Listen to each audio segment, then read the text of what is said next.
Hi friends, బాగున్నారా? నేనైతే చాలా బాగున్నా. ఇంకా వంట మొదలుపెట్టాననమాట. ఈరోజు లేట్ అయిపోయింది. ఇంకా బియ్యం కడిగి పెట్టేశాను. టమాటా పప్పు వండుదామని ఉల్లిపాయలు, టమాటాలు, పచ్చిమిర్చి తీసాను. ఇదిగోండి ఇంకా తోలు తీస్తున్నాను. ఇంకా తోలు తీసిన తర్వాత కోసేస్తాను. కోసిన తర్వాత ఇంక ఈ లోపల అన్నం ఉడికిపోయింది. అన్నం వంచుతున్నాను అనమాట.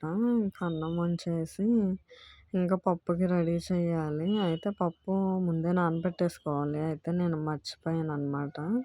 మీరైతే ముందే నానబెట్టుకోండి. ముందే నానబెట్టుకుంటే గ్యాస్ ఉండదంట. ఇంకా రెండోది ఏంటంటే బాగా ఉడికిద్దంట పప్పు. ఇంకా మొన్న కొట్టుకాడ నుంచి తీసుకొచ్చి డబ్బాలో పోయలేదు, మర్చిపోయా. ఇప్పుడు డబ్బాలో పోసేసాను. పోస్తున్నా. పప్పు నానబెట్టుకొని వండుకోండి, గ్యాస్ ఉండదు కదా. ఇంకైతే ఇంక డబ్బాలోకి పోసేసి ఒక గ్లాస్ పప్పు కుక్కర్లోకి వేసేసాను. ఇంకా నానబెట్టడం మర్చిపోయాను కదా. ఇంక ఇప్పుడు 10 నిమిషాలు నానబెట్టాను అనమాట. ఇంకా టైం లేదు, వర్షం వచ్చి వెలిసిందనమాట. ఇంకా వర్షం పడటం వల్ల పని అవ్వలేదు తొందరగా. ఇంకో 10 నిమిషాలు నానబెట్టిన తర్వాత ఇంక ఈ లోపల అన్నం మగ్గిపోయింది. ఇంకా అన్నం పక్కన పెట్టేసి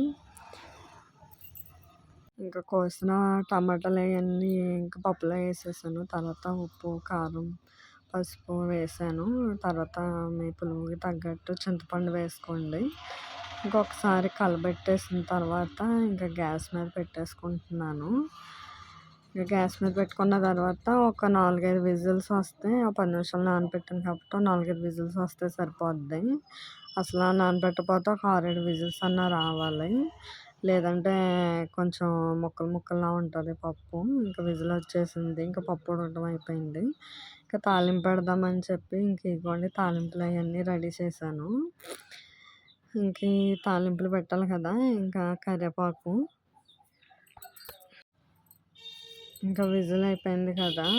ఇంకా పప్పు ఎనిపేసాను అనమాట ఫస్ట్. ఇంకా పప్పు ఎనిపేసిన తర్వాత ఇంకా తాలింపు పెట్టాలి. ఇంకా మూకుడు పెట్టాను అనమాట గ్యాస్ అంటించి.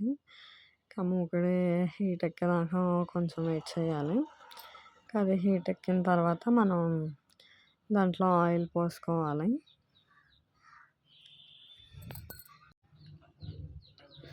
వెయిట్ చేస్తున్నా. ఇంకా పెన్నం హీట్ ఎక్కింది, ఆయిల్ పోసాను అనమాట.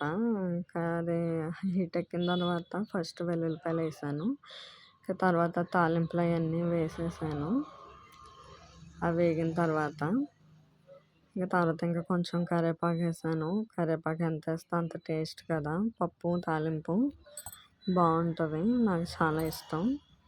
తాలింపు పెట్టేసాను. ఇంకా పప్పులో తాలింపు వేసేసి ఒక 5 నిమిషాలు కల సిమ్లో పెట్టి మూత పెట్టేసాం అనుకోండి, ఇంకా బాగుంటుంది అనమాట.